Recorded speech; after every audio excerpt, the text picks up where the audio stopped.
Je crois que nous devons nous adresser à ce sujet, comme c'est bien lié avec la sainteté dans la vie de chaque chrétien, et comme c'est un enseignement du Nouveau Testament, nous allons focaliser aujourd'hui sur 1 Corinthiens chapitre 11, et je commence dans le verset 3, qui nous dit « Je veux cependant que vous sachiez que Christ est le chef de tout homme et que l'homme est le chef de la femme et que Dieu est le chef de Christ. Tout homme qui prie ou qui prophétise la tête couverte déshonore son chef. Amen. Toute femme, au contraire, qui prie ou qui prophétise la tête non voilée déshonore son chef. C'est comme si elle était rasée. Car si une femme n'est pas voilée, qu'elle se coupe aussi les cheveux. Or, s'il est honteux pour une femme d'avoir les cheveux coupés ou d'être rasée, qu'elle se voile. Dans l'heure où je vais enseigner, je vais vous assurer que quelques-uns ne vont pas aimer beaucoup le sujet aujourd'hui. Ça va créer peut-être des questions et je suis toujours prêt à répondre à vos questions. J'ai même reçu un petit message cette semaine et ce n'est pas par hasard, mais le verset que la personne a voulu que je m'adresse, c'est déjà dans la leçon d'aujourd'hui. Donc, que Dieu soit glorifié. Et vraiment, on va toucher ce sujet concernant les cheveux des hommes, les cheveux des femmes, qui est un enseignement du Nouveau Testament important et nous ne pouvons pas négliger ça. Aussi, à la fin, si je peux dire, on va parler dans un sens indirect, mais vous allez voir comment c'est direct aussi. Si nous pouvons manger la viande qui s'est offerte aux idoles.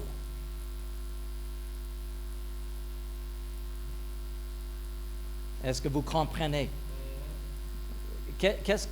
Si vous faites certaines choses dans l'ignorance, si vous mangez la viande et vous ne savez pas ses origines, est-ce que c'est pour vous une faute? Est-ce que c'est pour vous un péché?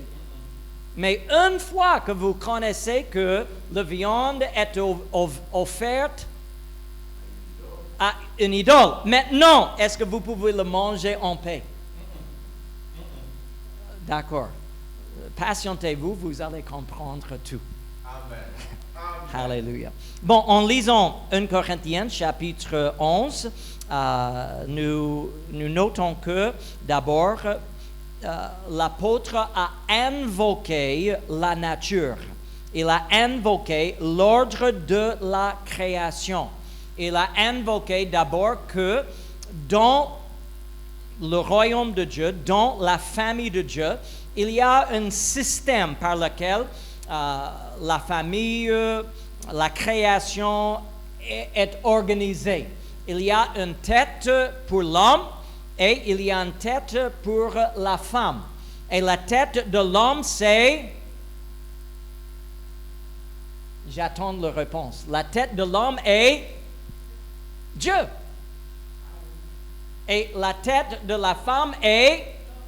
Merci beaucoup. Alléluia. Et Dieu a établi ce système, non pas parce que, et je dis cela très souvent, non pas parce que l'homme est supérieur dans son intelligence, mais il y a un ordre dans la création. Bien sûr, nous pouvons noter beaucoup des exemples où, en réalité, il y a des femmes supérieures des hommes. Ça, ce n'est pas une question. Il y a les femmes plus sages, plus stables, les femmes qui prient beaucoup plus que des hommes. J'ai vu beaucoup des hommes qui ne sont pas stables. Il y a des qualités dans les hommes qui les amènent parfois dans l'erreur. Les hommes se tendent vers la violence, la colère, et ce n'est pas toujours l'habitude des femmes. Bon, je laisse ça, mais simplement pour dire que la base de l'enseignement concernant la sainteté est la nature et l'ordre de la création. Comme nous avons noté depuis le commencement, quand on parle de notre comportement, nos habillements, tous les autres éléments de la sainteté, c'est parce que l'homme n'est pas une femme et la femme n'est pas un homme.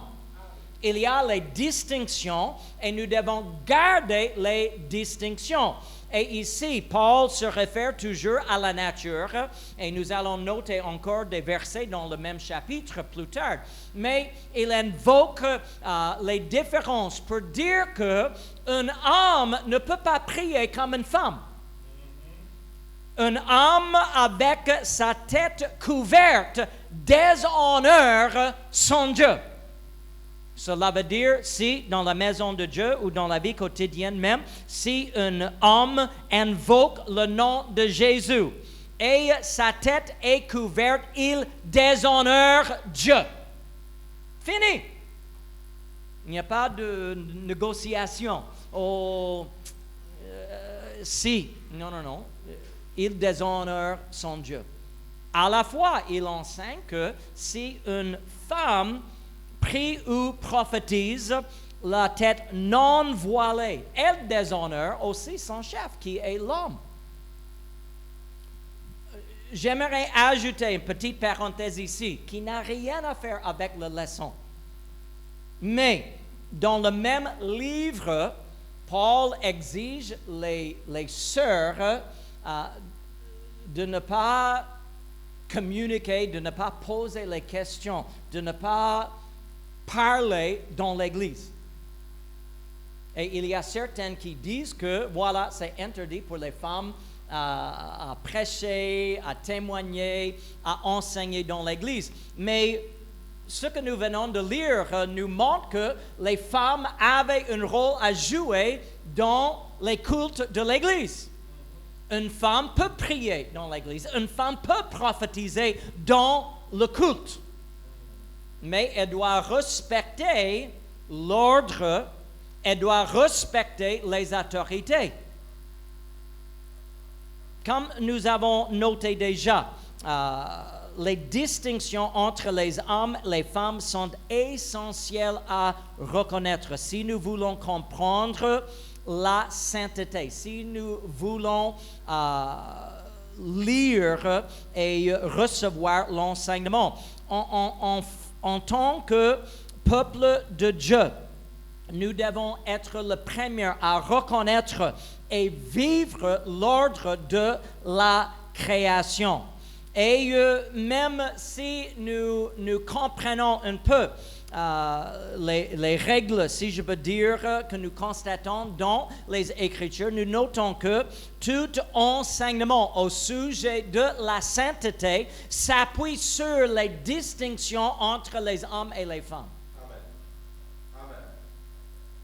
Et quand nous étudions, quand nous lisons au sujet des cheveux, dans 1 Corinthiens chapitre 11, nous nous appuyons sur la même distinction. Les sœurs ne sont pas comme les frères ne sont pas comme les sœurs. Dieu a établi dans sa création, et ça touche l'Église, ça touche la famille, le mariage. Dieu a établi un système de leadership. Dieu est souverain. Dieu, il est le Seigneur des Seigneurs. Alléluia. Mais en descendant le plan de leadership de Dieu, on arrive d'abord aux hommes. Nous, les hommes, c'est nous que Dieu a nommés comme les leaders dans la famille. Le leader dans l'Église. Et s'il n'y a pas des hommes forts dans l'Église, si le mari dans le mariage n'est pas un homme stable et fort, le mariage ne va pas réussir. Dieu n'a jamais, et je ne veux pas entrer dans vos affaires personnelles, mais dans un mariage, si vous constatez une femme qui domine,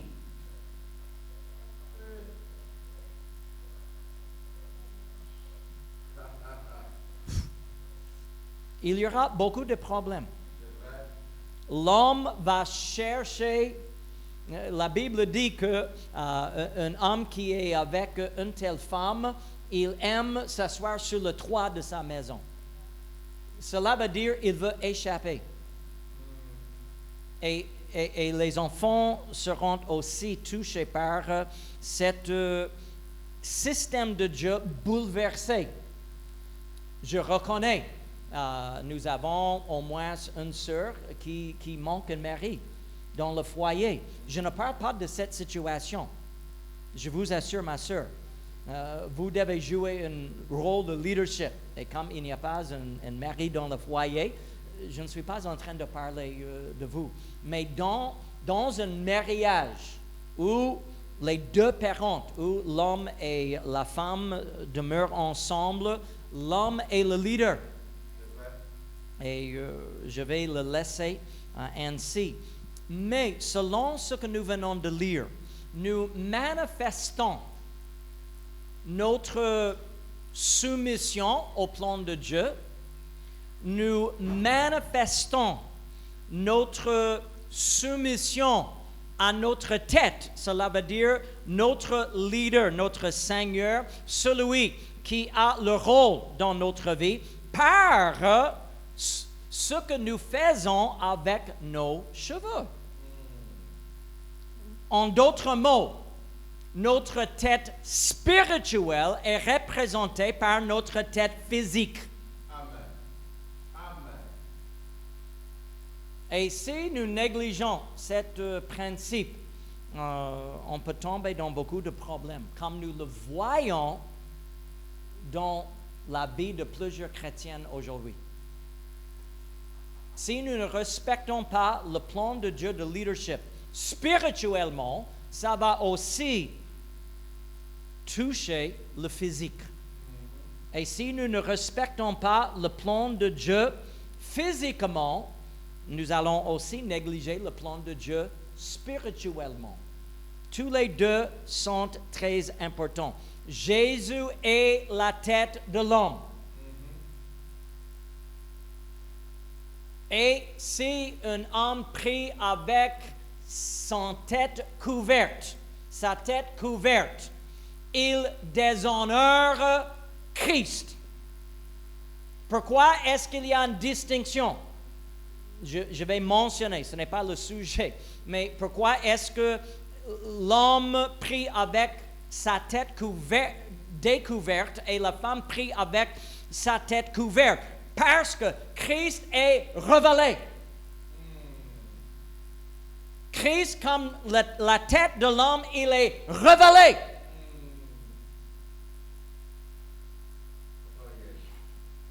Oh yes. Alléluia. Bon, je le laisse comme ça et vous pouvez en méditer. La tête de la femme dans le plan de Dieu, c'est l'homme. Et la Bible dit, Dieu ne partage pas sa gloire avec un autre. Ainsi, la femme doit respecter et elle honore le plan de Dieu en soumission et en se soumettant au plan de Dieu. Et ainsi, elle aura dans sa vie une autorité. Et je ne sais pas si nous aurons le temps de parler des anges, mais c'est aussi un élément de notre enseignement. Comme nos habits, ce que nous portons, comme nos habits honorent les distinctions entre l'homme et la femme. C'est pourquoi c'est une abomination. Tout le monde dit abomination. Abomination. Pour un homme de porter les habits d'une femme. C'est vrai. Parce que vous êtes en train de violer les distinctions entre un homme et une femme. C'est interdit, selon les Écritures, une abomination pour une femme de porter les habits d'un homme. Parce que vous êtes en train d'éliminer les distinctions. Ainsi, concernant les cheveux, comme nos habits honorent Dieu, aussi nos cheveux honorent Dieu. Le visible manifeste ce qui est invisible. Je vais parler au sujet de Corinthiens pour un moment, parce qu'il y a certaines phrases dans l'enseignement que nous pouvons lire et ne pas comprendre.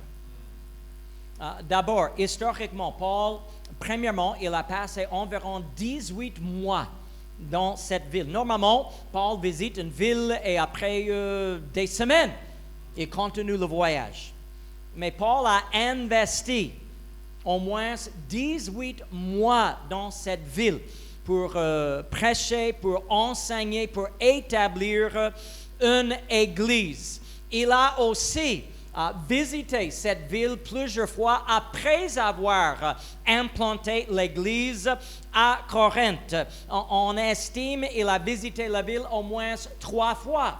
Il a écrit une épître à cette église, on estime 4 fois. Bien sûr, nous n'avons que 1 et 2 Corinthiennes, mais il se réfère à d'autres épîtres dans les 2 épîtres. Donc, les érudits nous disent qu'il a écrit au moins 4 fois.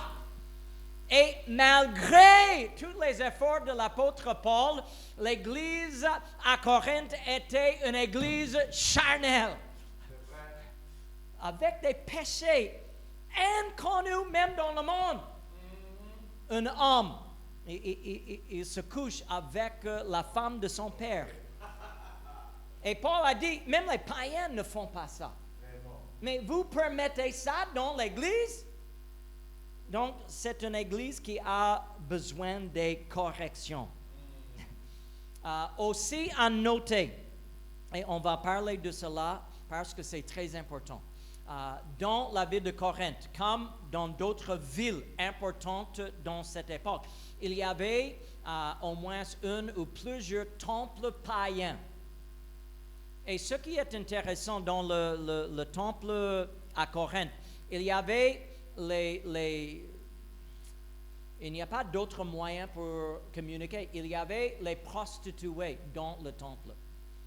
Et un homme, pour adorer Dieu, je vous assure, ça ne se passe pas ici. Amen. Pour adorer Dieu, entre guillemets, un homme peut entrer dans le temple et il peut se coucher avec une des prostituées du temple. Et ça, c'est une manière par laquelle, entre guillemets, on loue Dieu. Les femmes sont appelées les oracles. Parce que, avec les drogues, avec les mauvais esprits, ils invoquent ou elles proclament les prophéties. Parfois, elles parlent en langue sous l'influence des démons. Je vous assure, ce n'est pas l'Esprit de Dieu. Mais elles parlent en langue et il a fallu que quelqu'un donne l'interprétation. Et pour identifier ces femmes prostituées, les prostituées du temple, toutes les femmes prostituées dans le temple ont la tête rasée. Et c'est ainsi qu'on peut identifier, même dans le marché. Elle est un oracle de Dieu. En réalité, elle est une prostituée. Faux prophète. Mais elle a sa tête rasée. C'est comment identifier. C'est dans cette circonstance que nous entrons dans notre enseignement aujourd'hui. Avec cette compréhension, Voilà la ville dans laquelle les chrétiens cherchent à servir Dieu. Même le mardi, ici à l'école biblique, nous adressons les dons spirituels. Parmi les dons, c'est parler en langue et l'interprétation de langue et la prophétie. Pourquoi est-ce que Paul a dû enseigner les Corinthiens concernant ces dons spirituels? Parce que dans les temples des païens, il y a les mêmes dons, mais sous l'influence des démons. Et nous ne pouvons jamais agir comme les païens. Bon, concernant le sujet des cheveux, il y a quelques-uns qui vont dire je n'obéis que les commandements directs. Ne fais pas ceci, ne fais pas cela. Mais, comme nous avons noté, Dieu met beaucoup d'accent, si je veux dire, sur les symboles. Les symboles sont importants dans le plan de Dieu. Je vous donne un exemple de cela, le mariage. Le mariage manifeste ou représente l'amour de Christ pour son Église.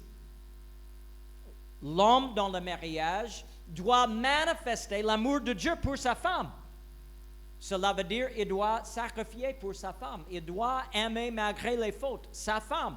La femme aussi doit servir son mari, comme l'Église sert le Christ. Si vous croyez que les symboles ne sont pas importants dans le plan de Dieu, expliquez pourquoi Moïse n'a pas pu entrer dans le pays promis. Il a violé un symbole. Pourquoi est-ce que Joas n'a pas pu vaincre les Syriens? Il n'a pas compris l'importance de symboles. Si les symboles ne sont pas importants, ce n'est pas la peine de pratiquer la Sainte Seine ici. Vraiment. On peut jeter ça parce que les symboles sont inutiles pour le peuple de Dieu. Mais laissez-moi vous dire, les symboles sont importants. Nous voyons dans l'Ancien Testament, il y avait ce qu'on appelle la loi des jalousies. Et dans le jugement, si un homme s'approche au sacrificateur en disant « Je crois que ma femme n'était pas fidèle », il a pu invoquer ce qu'on appelle la loi des jalousies. Et en Nombre, chapitre 5, le verset 18, il est écrit « Le sacrificateur va décoiffer ». Allez au premier verset, s'il vous plaît, mon frère. Le sacrificateur va décoiffer la femme. Cela veut dire ses cheveux étaient arrangés correctement, mais elle va le laisser tomber dans la maison de Dieu. Cela veut dire elle va s'humilier devant Dieu. Ce n'est pas pour dire qu'elle s'est rasé la tête, mais elle décoiffer les cheveux. Une autre traduction, maintenant, si vous pouvez montrer l'autre écriture. Le sacrificateur fera tenir la femme debout dans l'Éternel. Il découvrira la tête de la femme et lui posa sur les mains l'offrande de souvenir. Ainsi, la femme porte une honte dans la présence de Dieu. Cela symbolise, bien sûr, plusieurs choses. Cela symbolise même l'humilité de Christ pour servir Dieu, pour accomplir la volonté de Dieu. Une autre loi de l'Ancien Testament qui touche le sujet des cheveux, c'est si un homme décide à se marier avec une femme païenne. Dans le combat, on a vaincu l'ennemi, mais on a laissé vivre les femmes, les enfants. Et si un homme voit une femme et il veut se marier, voilà la loi. Cela se trouve en Deutéronome chapitre 21 et le verset 12. L'homme était obligé de se raser la tête de la femme et même faire les ongles de la femme. Pourquoi? Parce que la femme est en train de changer son identification. La femme est en train d'abandonner son ancien peuple, son ancien pays, et maintenant, elle s'est alliée maintenant avec le peuple de Dieu. Et si vous lisez les commentaires concernant cette loi, il va vous enseigner, il va vous indiquer que dès ce moment, la femme va laisser pousser les cheveux jusqu'à la fin de sa vie. On note une autre loi dans l'Ancien Testament concernant les cheveux. C'est ce qu'on appelle le vœu de Naziriat. Et nous reconnaissons au moins 3 hommes dans l'Ancien Testament qui ont fait cette vœu. Il y a 3 interdictions dans le vœu de Naziriette. On ne touche jamais les produits des raisins, on ne touche jamais les cadavres et on ne se coupe jamais les cheveux. Normalement, le vœu est pour un temps fixe, soit 30 jours, parfois un vœu doublé ou même jusqu'à 100 jours. Mais normalement, c'est un vœu provisoire. Il y a 3 exceptions dans la Bible, Samson, Samuel et Jean-Baptiste, dont nous avons la connaissance. Et si un homme veut s'engager dans le vœu, il laisse pousser les cheveux. Et normalement, comme nous avons noté, c'est interdit pour un homme de ne pas couper les cheveux. Mais comme beaucoup des symboles de l'Ancien Testament, ça parle de la honte de Jésus-Christ. Même si vous ne croyez pas, sur la croix, Jésus a porté la honte. Jésus avait la honte parce qu'il était tout nu devant sa création. Quelle honte! Quelle honte! Mais c'est pour accomplir un vœu. On note, il y a dans cette loi la provision même pour une femme de s'engager dans le vœu de Naziriat. Ainsi, quelques-uns peuvent dire, bon, si une femme peut faire le vœu, après le vœu, elle peut maintenant se couper les cheveux. Mais selon les érudits, les commentaires, ce que nous constatons est que durant le vœu, la femme ne se dresse pas les cheveux. Et elle ne s'occupe pas de ses cheveux. Elle laisse les cheveux négligés, si je veux dire. Et après le vœu, elle a recommencé à se peigner et dresser les cheveux. Parce que pour elle, pour négliger les cheveux, c'est aussi une honte. On note dans le Nouveau Testament où Paul s'est engagé dans un vœu. Et quelques-uns nous enseignent que c'était le vœu de Naziriat que Paul a fait. Si vous le croyez, allez-y. Je vais mentionner une petite chose. Actes chapitre 18, le verset 18. La Bible dit, Paul resta encore assez longtemps à Corinthe. Ensuite, il prit congé des frères. Il s'embarqua pour la Syrie avec Priscille et Aquilas, après s'être fait raser la tête à son cheveu, car il avait fait un vœu. Quelques-uns disent, voilà, Paul, il était aussi naziriat. Mais on note que selon la loi de l'Ancien Testament, pour raser la tête dans cette vœu, il a fallu le faire dans le temple. Et Paul n'était pas au temple quand il s'est rasé la tête ici. Il était à Sanchré, une ville loin de Jérusalem. Ainsi, nous pouvons comprendre que Paul n'a pas participé dans le vœu de Naziriat, mais il dit qu'il avait un vœu. Ce mot « vœu », c'est le même mot que Jacques, utilise en Jacques chapitre 5, le verset 15, en parlant de la prière. Paul, après cet verset, Paul sera à Jérusalem. Et Paul sera dans la maison de Dieu. Et Paul va prier avec ses frères et ses sœurs en Christ. Ainsi, il reconnaît que, quelle que soit la circonstance, je dois me couper les cheveux. On note qu'ils viennent de sortir le cours de Gallio. Cela veut dire qu'il était en prison pour un temps. Et dans la prison, on ne va pas vous permettre à faire certaines choses. Et probablement, il n'a pas pu couper les cheveux. On ajoute aussi concernant le sujet de Jésus, ne soyez pas confondus. Jésus n'était pas un Nazaréite. Jésus était une Nazaréenne. Amen. Amen.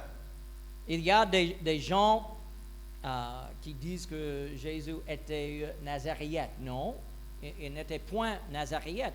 Nous le savons parce que il a au moins deux choses concernant le vœu de Nazaréite. Il a violé cela parce qu'il a bu le fruit de vin. Deuxièmement, il a aussi touché les cadavres en les ressuscitant des morts. Je sais que nous avons beaucoup des images qui montrent Jésus avec les cheveux très longs, n'est-ce pas? Si vous voyez un film, une image, vous allez voir toujours. Mais les Juifs étaient religieux et les Juifs ne font pas beaucoup des images d'eux-mêmes. Ils sont un peu comme certains musulmans aujourd'hui qui interdit, même on ne peut pas faire une image de prophète. C'est interdit. Et aussi, il y a parmi les Juifs cette interdiction. Si on a les smartphones dans le temps de Jésus, beaucoup de Juifs ne prennent pas les selfies. Il va croire que c'est une image. Et c'est interdit à faire les images de la création de Dieu. On ne peut pas graver parce qu'on aura la tentation à louer l'image. Mais nous avons découvert, ou pas moi, les archéologues, ont découvert certaines images du temps de Jésus-Christ, des Juifs. Et ils portent les cheveux, entre guillemets, qu'on appelle juliens. Cela veut dire selon le style romain. Les cheveux coupés et non pas longs, comme nous sommes impressionnés. En fait, il y a un verset, Ézéchiel chapitre 44, le verset 20, qui est intéressant. Vous pouvez décider si c'est une prophétie de l'avenir ou si cela est une réflexion de ton de prophète. Mais voilà ce que le prophète a dit au sujet des sacrificateurs, les hommes de Dieu.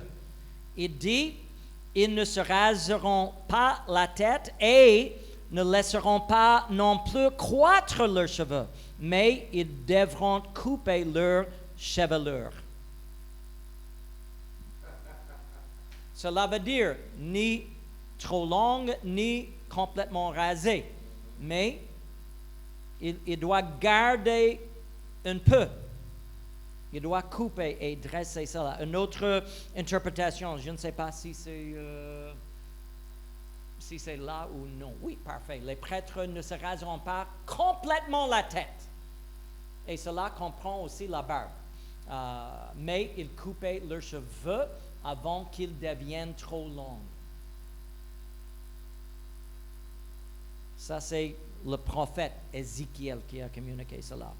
Comme on a noté, les Israélites ont interdit les images. On n'a pas beaucoup des images de l'Ancien Testament, mais on a cet commandement.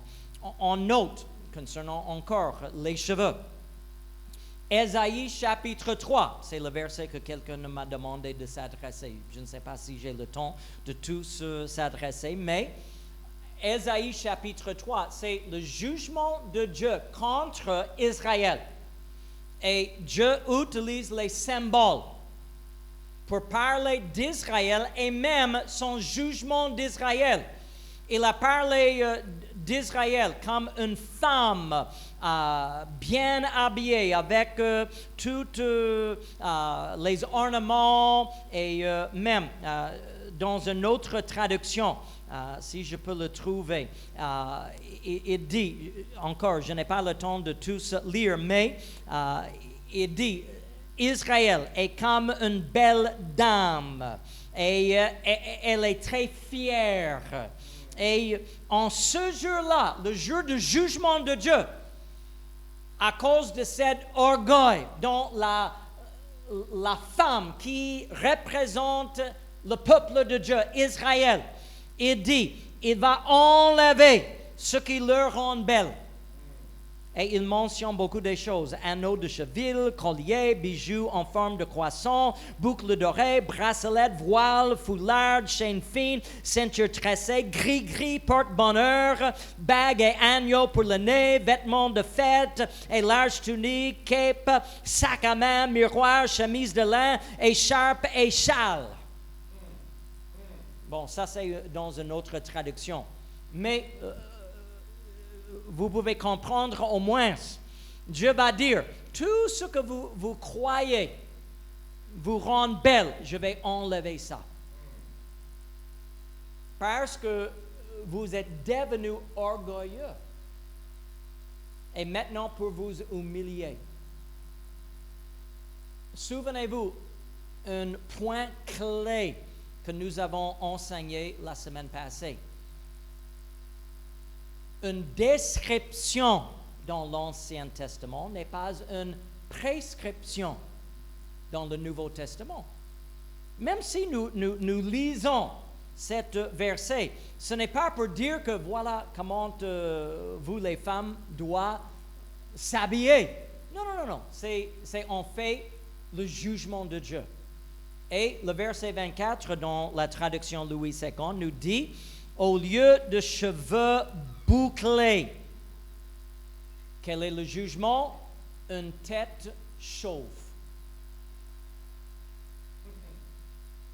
C'est le jugement de Dieu, c'est la condamnation de Dieu. Au lieu de coiffure savante, une tête tendue. Le jugement de Dieu à cause de leur rébellion. Nous lisons aussi Jérémie, le prophète, dans l'Ancien Testament. Je touche l'Ancien Testament parce que cela nous donne une base de comprendre l'importance des cheveux. Et qu'est-ce que cela symbolise pour nous? Coupe ta chevelure et jette-la au loin. Monte sur les hauteurs et prononce une complainte, car l'Éternel rejette et repousse la génération qui a provoqué sa fureur. Dans la traduction Bible en français courant, il est écrit, peuple de Juda, dit le Seigneur, coupe les longs cheveux qui marquent ta consécration. Wow! Même dans l'Ancien Testament, les longs cheveux indiquent quelque chose. La consécration de la femme à Dieu.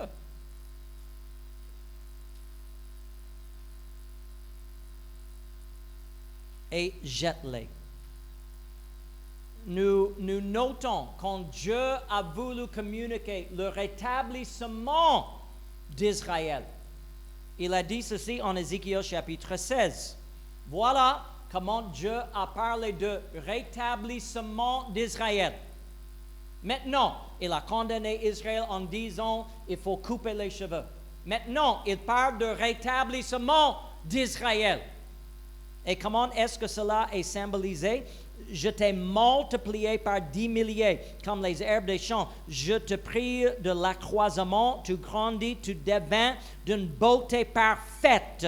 Tes seins se formaient, ta chevelure se développa, mais tu étais nu, entièrement nu. Le verset continue. mais il parle de rétablissement. Et un élément de rétablissement d'Israël comme le peuple de Dieu est que la chevelure pousse à nouveau. Encore, dans la traduction nouvelle seconde révisée, il est écrit ainsi: je t'ai multiplié par 10 000 comme les pousses des champs, et tu t'es développé, tu grandis, tu deviens d'une beauté parfaite. Tes seins se formaient, ta chevelure poussa. Voilà le rétablissement du peuple de Dieu.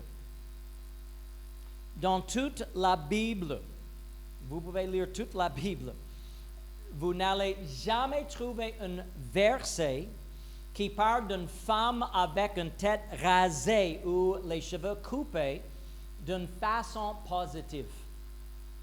Cela représente toujours le jugement de Dieu et la condamnation de Dieu. Excusez-moi.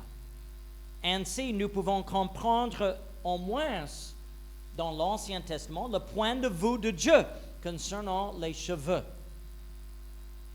Les hommes coupent les cheveux, les femmes ne coupent pas les cheveux.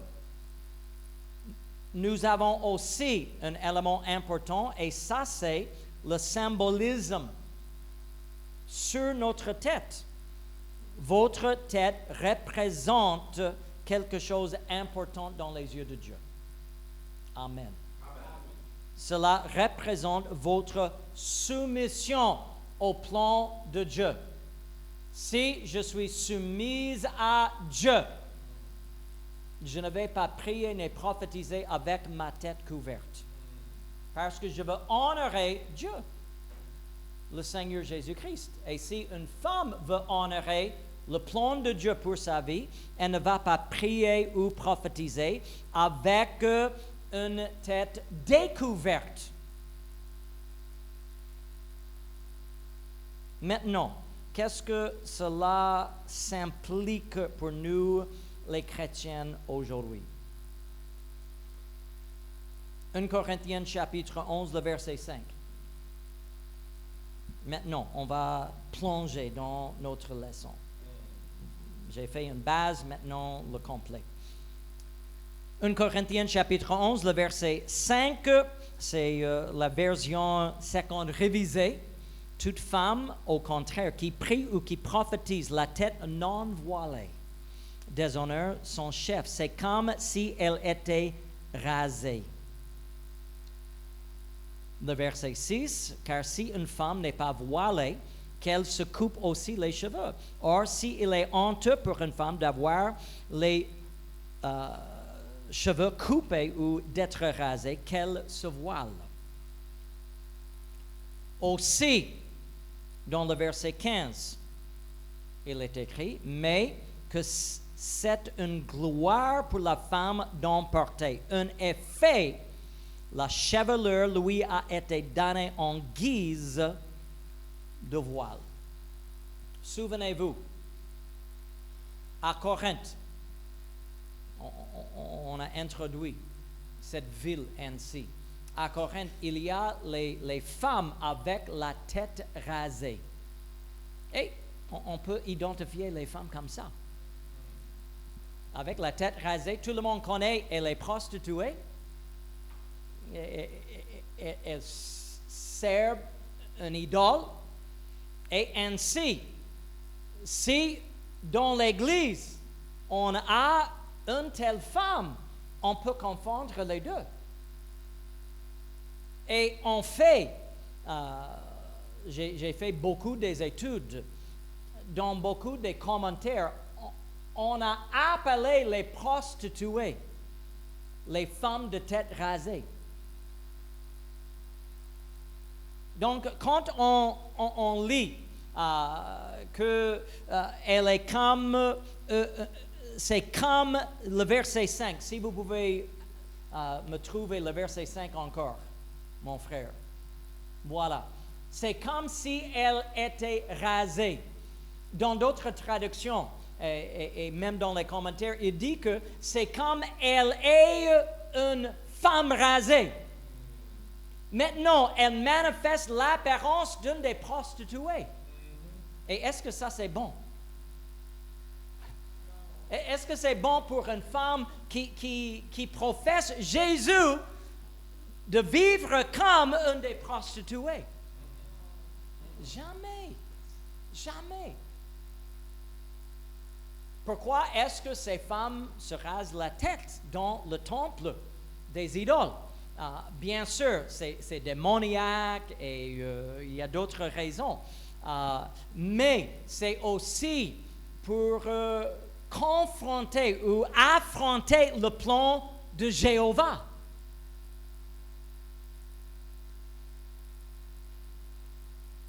C'est sûr et certain.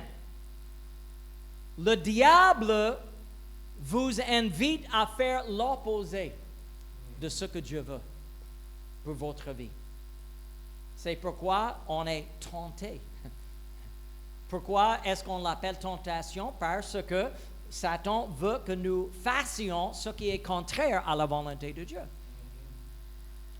À Corinthe, comme on appelle les femmes rasées, il y a un appel aux sœurs dans l'Église d'éviter cette apparence. Et il y a deux moyens par lesquels vous pouvez éviter cette apparence. Le premier est ce que Dieu a fait naturellement. Ne coupe plus les cheveux. Et comme vous le faites, maintenant, personne ne peut vous accuser. Mais imaginez-vous si une femme prostituée se repent de ses péchés. Elle reçoit le baptême au nom de Jésus. Elle est remplie de Saint-Esprit et Dieu transforme sa vie. Mais pour le moment, elle a toujours l'apparence. C'est vrai. Elle a toujours l'apparence. Qu'est-ce qu'on fait dans ce cas? Qu'elle soit voilée avec quelque chose qui l'identifie non plus comme une prostituée, mais comme un enfant de Dieu. Amen. En attendant que ses cheveux poussent. Alléluia. Et maintenant, on peut identifier la femme par nature, Amen. Le moyen par lequel Dieu l'avait créée. Qu'elle est en soumission maintenant au plan de Dieu. Bon, j'utilise cela beaucoup, mais je vais lire les versets 4 à 7 dans la parole vivante. Et c'est comme un commentaire, mais c'est une traduction que vous pouvez constater. Il est écrit ainsi, je crois que c'est sur l'écran. Si donc un homme priait ou parlait de la part de Dieu, la tête couverte, il ferait affront à son chef. C'est pourquoi dans l'Église, nous les hommes, nous ne portons pas les chapeaux, les casques, quoi que ce soit. La tête nue ou seulement les cheveux coupés. Si par contre, le verset 5, une femme priait ou parlait de la part de Dieu, la tête découverte, elle fera affront à son chef à lui, l'homme. Car elle se placera ainsi sur le même plan qu'une, entre guillemets, femme rasée. Maintenant, elle, au lieu de s'identifier comme une femme chrétienne, elle s'identifie comme une prostituée. Verset 6. Si donc une femme ne se couvre pas la tête, pourquoi pendant qu'elle y est ne se fait-elle pas aussi tondre les cheveux? Mais si elle trouve que c'est un signe de honte pour une femme d'être tondue ou rasée, qu'elle se couvre aussi la tête. Si elle découvre que, voilà, ce que j'ai fait n'est pas bon, Je vais couvrir ma tête. L'homme ne doit pas avoir la tête couverte puisqu'il représente la personne de Dieu et reflète sa gloire. La femme, par contre, est le reflet de la gloire de l'homme. Alléluia. Une autre traduction, très vite. C'est la Bible en français courant.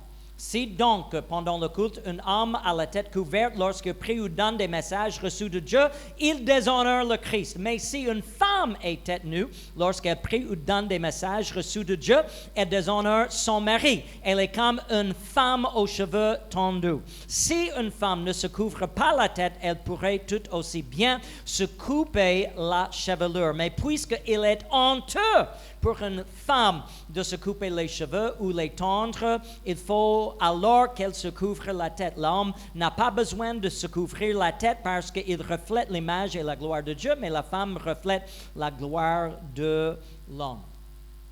Maintenant, nous sommes dans l'Afrique. Première question, et j'espère que vous connaissez la réponse. Est-ce que la parole de Dieu change parce que nous sommes dans l'Afrique? Non. Non, pas du tout. Et maintenant, je vois ou j'ai constaté, ou j'ai même entendu dire que nous, ou les Africaines, ont aussi des complications.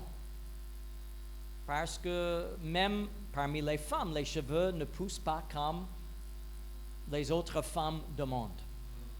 Maintenant, la question que nous pouvons nous poser, ou les femmes peuvent se poser, est simplement, est-ce que Dieu veut que nos cheveux soient longs ou simplement non coupés? Il y a une différence. Il y a une grande différence entre les cheveux longs et les cheveux non coupés. Et la Bible nous enseigne, si nous pouvons voir le verset 15, je crois que c'est là. Mais que c'est une gloire pour la femme d'en porter parce que la chevelure lui a été donnée comme voile. Il y a un mot concernant la chevelure. Cela signifie laisser les cheveux pousser. Laissez. Ne faites rien pour changer ce qui est naturel.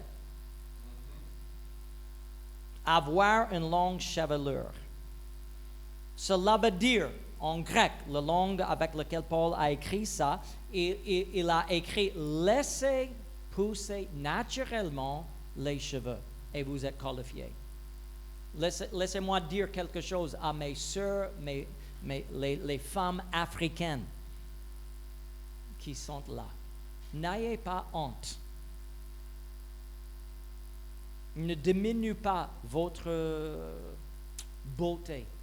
Croyons que, comme mes cheveux ne sont pas longs comme les Américains, comme les Européens, comme les Asiatiques, ne croyez pas que vous êtes moins une femme. On peut trouver une femme américaine, canadienne, européenne, asiatique, avec les cheveux naturels qui touchent même le sol. Mais le moment où elle le coupe, même si c'est très long, le moment où elle le coupe, vous, une sœur ici dans l'Afrique qui ne coupe pas les cheveux, vous êtes dans l'obéissance. Et elle n'est plus dans l'obéissance. C'est pourquoi, comme la dîme, je peux utiliser la dîme. La dîme est un acte d'obéissance. Est-ce que ma dîme est la même somme que la vôtre? Probablement non. Mais est-ce que mon obéissance est plus que le vôtre? Parce que ma dîme est plus grande que le vôtre. Est-ce que je peux me vanter maintenant? Est-ce que je peux dire, quand ma dîme dépasse le frère Otis, mon obéissance est plus importante. Non, pas du tout. J'obéis. Il obéit. Et il n'y a aucune différence entre l'obéissance. C'est pourquoi, quand on parle des cheveux des femmes, on ne peut pas mesurer, entre guillemets, ou même littéralement, on ne peut pas mesurer l'obéissance. Alléluia. C'est une question de simplement laisser pousser les cheveux. Le verbe même, si vous étudiez les verbes qui se trouvent dans les passages, vous allez voir que le temps de verbe signifie quelque chose qui continue. C'est quelque chose qui continue. Une autre question que nous constatons, est-ce que je dois porter une voile? Et c'est adressé à nos sœurs, parce qu'ici, dans l'Afrique, dans beaucoup des églises, il y a les sœurs qui portent une voile. Et la question, est-ce que c'est obligatoire? Le verset 15 nous dit, parce que la chevelure lui a été donnée comme voile. Je n'ai pas le temps de noter tous les versets, mais la première partie du chapitre utilise le mot voile comme un verbe. Une femme doit être voilée. C'est une action. Si vous n'êtes pas voilé, maintenant, ce n'est plus un verbe, c'est un nom. C'est le nom. Et cela veut dire quoi? La base est que les femmes doivent être voilées, les hommes ne doivent pas être voilés. Comment est-ce qu'une femme peut être voilée? La chevelure lui a été donnée comme voile. Je vais le lire dans plusieurs traductions encore. Une traduction nous dit, mais qu'une longue chevelure fait honneur à la femme, elle constitue sa parure et lui a été donnée comme un voile naturel pour se couvrir. Une autre traduction, en effet, la chevelure lui a été donnée en guise de voile. Une autre traduction, en effet, les cheveux longs ont été donnés à la femme pour lui servir de voile. Le mot « comme » que nous avons lu dans le Louis II signifie comme à la place de ou au lieu de. Cela veut dire, quand une femme ne coupe plus ses cheveux, vous n'avez pas besoin de notre voile. Mais est-ce que c'est un péché pour une sœur de porter une voile, une autre couverture sur sa tête? Jamais. Jamais. Je vous dis jamais. Tout le monde dit jamais. Jamais. Mais pour dire que si vous ne portez pas une deuxième voile sur la tête est un péché, ça c'est problématique. Parce que la Bible précise, Dieu, c'est mes paroles, Dieu a équipé toutes nos sœurs avec une voile naturelle. Amen. Les cheveux non coupés. Amen. Et si elle garde les cheveux non coupés, elle est toujours voilée. J'aime poser une petite question. Quand est-ce que nous devons prier? En tout temps. Et si quelqu'un insiste sur une deuxième voile, cela veut dire que la femme doit porter cela en tout temps. En dormant, en se lavant, en se baignant, en toute activité. Si vous croyez que c'est obligatoire pour que Dieu entende nos prières. Vous allez créer une situation, à mon avis, légaliste.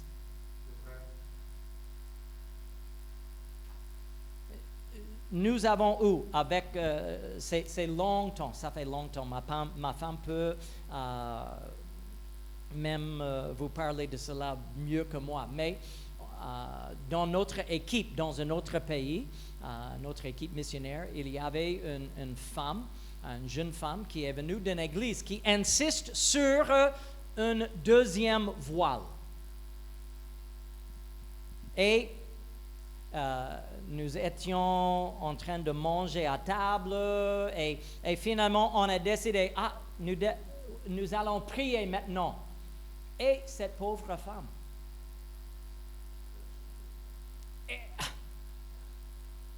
vous avez vu le choc sur son visage. Que ferai-je? Et finalement, peut-être je me trompe, mais c'est comme elle a pris une serviette à papier. Elle l'a posée sur sa tête. Et je me suis dit, est-ce que c'est ainsi que le Seigneur veut que nous vivions? Non, laissez-moi vous dire, Dieu a donné à vous les sœurs une voile naturelle. Et je vous encourage à la porter. J'ai d'autres choses. 2 dernières choses. Je dois aller à la fin. Le verset 16 a créé des questions pour quelques-uns.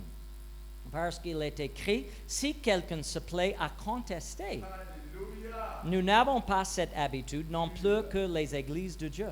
Et il y a des gens qui disent, voilà, nous n'avons pas cette habitude. Donc, je ne suis pas obligé à respecter ce que Paul vient d'enseigner. Quelle contradiction! Paul vient d'enseigner un sujet en disant que si un homme prie avec sa tête couverte, il déshonore son chef.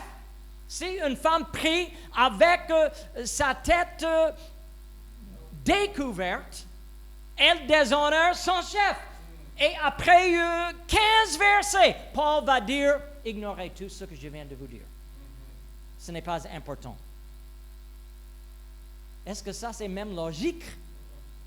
Non, ce n'est pas logique à croire que Paul va enseigner un sujet avec, je peux dire, avec les avertissements. Et après tout cela, il va dire, nous ne faisons pas comme ça. Qu'est-ce que cette phrase veut dire? Il y a 2 conclusions que nous pouvons découvrir dans le verset. Il y a d'abord la question de contester la parole de Dieu. Si vous voulez contester à cela, nous n'avons pas l'habitude dans les églises de Dieu de contester la parole de Dieu. On ne peut pas contester les doctrines établies par Dieu, établies par la nature, établies même dans la création. Nous n'avons pas l'habitude de contester. Dans les églises de Dieu, nous entendons la parole de Dieu, nous obéissons la parole de Dieu et ainsi nous servons ensemble notre grand Dieu. Mais si vous commencez à contester l'enseignement, vous faites quelque chose que nous ne faisons pas. L'autre interprétation est que il s'adresse au sujet du chapitre. Cela veut dire, il veut dire que les églises de Dieu n'ont pas l'habitude de voir les femmes prier et prophétiser sans avoir la tête couverte. Ce n'est pas notre habitude. Cela ne doit pas exister dans les églises. Bien sûr, si une femme vient de se convertir, nous savons que peut-être elle a les têtes rasées et ainsi nous pouvons l'encourager à couvrir sa tête jusqu'à ce que les cheveux poussent. Alléluia. Alléluia. Maintenant, je vais terminer. Je sais qu'il y a beaucoup de choses qui restent. Bien sûr, si vous voulez envoyer les questions la semaine prochaine, je vais m'adresser à toutes vos questions.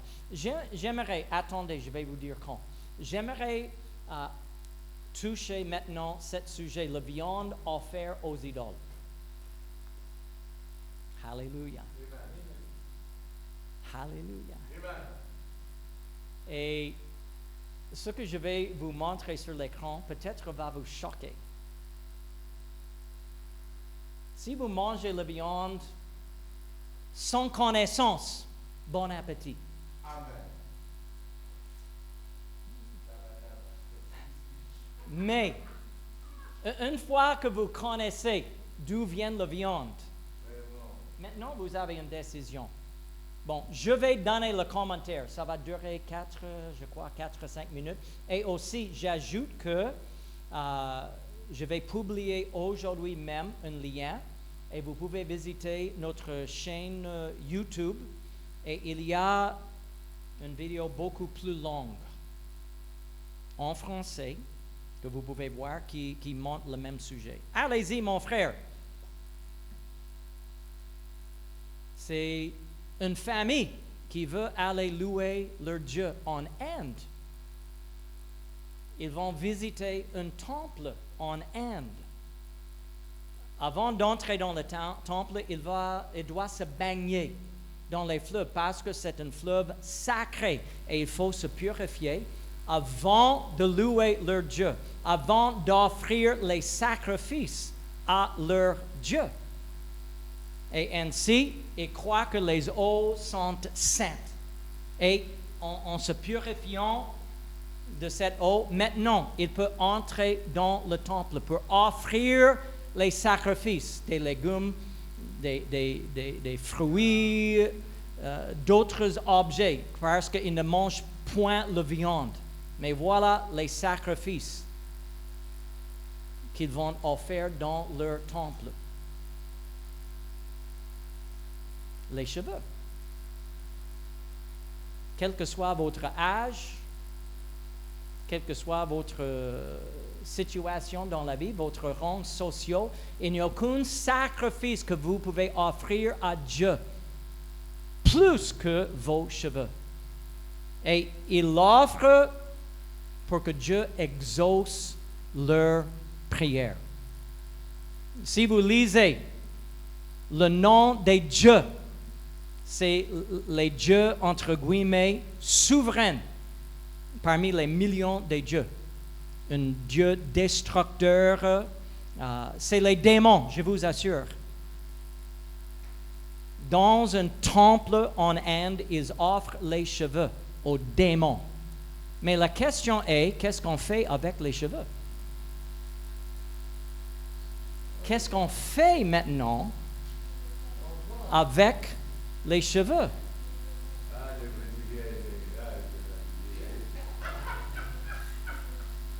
C'est une marchandise qui gagne des milliards de dollars américains chaque année.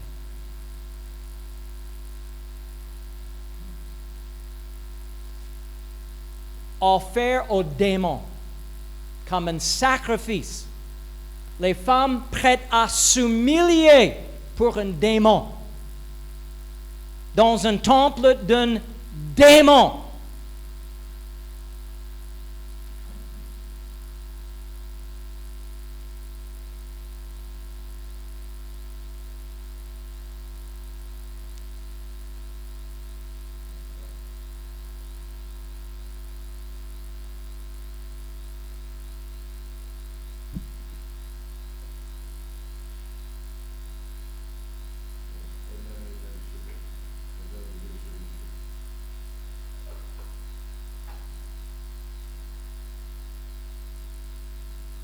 C'est une viande offerte aux aux idoles.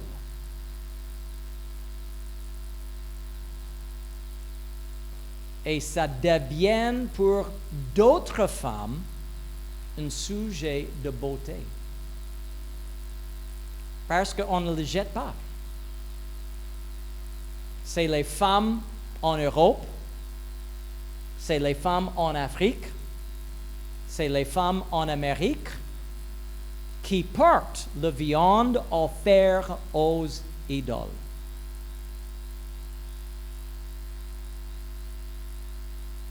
Je vous pose une question, et peut-être quelques-uns ne veulent pas répondre aujourd'hui. Mais si cet cheveu offert à un démon pour invoquer le pouvoir d'un démon est maintenant sur la tête d'une femme ici, qu'est-ce qui peut se passer?